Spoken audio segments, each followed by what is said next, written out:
कि मां दूर होंदी अम्मी जी मुंह खोलियो जरा। अम्मी जी खीर है। मुंह खोलो जरा बड़ा चलो। भावें ताज महल ते शाही होवे घर कब्रिस्तान कदम बनाई है अम्मी जी राती बना के रखी सी ठंडी होने फ्रिज च रखी। बिस्मिल्लाह खोलो फिर मुंह एक बार। घर कब्रिस्तान हो जांदे दिल रो रोवे या अल्लाह तेरा शुक्र है दिला अंदर ठंडियां हुईयां अल्लाह कुल दुनिया नूं इदां दे पुत दी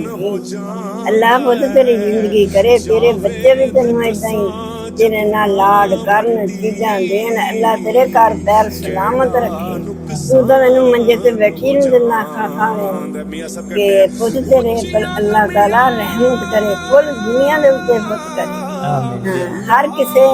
नू अल्लाह ताला नेक पुत दे तेरे घर में कोई कमी नहीं अल्लाह ताला बच्चे होन बच्चियां होन नेक होन माँ बाप दे फरमानदार होन अल्लाह तू रहम कर दे सारे औलाद दे किसी औलाद दे कोई रिज़्क मंगदा कोई दुध मंगदा कोई पुत मंगदा अल्लाह कोठे दी पछवाड़ कोला कूकदियां कोई दुध मंगदी कोई पुत मंगदी मैं मंग रही हाँ पोते चार अल्लाह तू कुल दुनिया नू पोते भी दे दे मैनू भी पोते दे दे अल्लाह तू रहम कर दे तेरे पर कोई तेरे दरबार में कोई कमी नहीं है तेरी बारगाह में कोई कमी नहीं है दो मेरी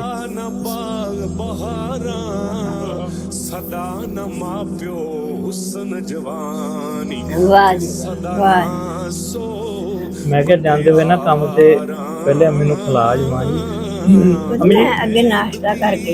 अम्मी जी रोटी दे उत्ते ना खीर चंगी हुंदी आ हाँ जी ते ए पक्के रब ने जन्नत रख छड़ी मुझे पानी भी देना मां दे पैरां थल्ले ना मैं कोल थोड़े बोतल पानी की भी पा के रख दी है जी ते जो ना थानू जरूरत हो चलो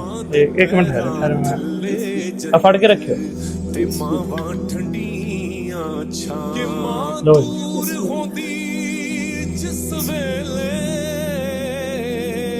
वीरान जहां हो जांदा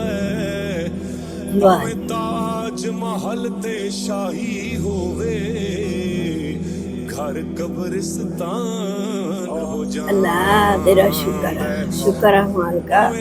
अल्लाह ताला तू मेरे ना नेक पुत देता देला मेरी बहू ने दसिया नहीं केड़े वेले पका के रखी मैं राती देला ने पका के रखी ते मेरी कुत्ती सवेर नूं उठ के खाऊ अम्मी वो ना फिर मेदे ते जलन वगैरह नहीं होंदी हैगी खाने तो बाद ना चंगी होंदी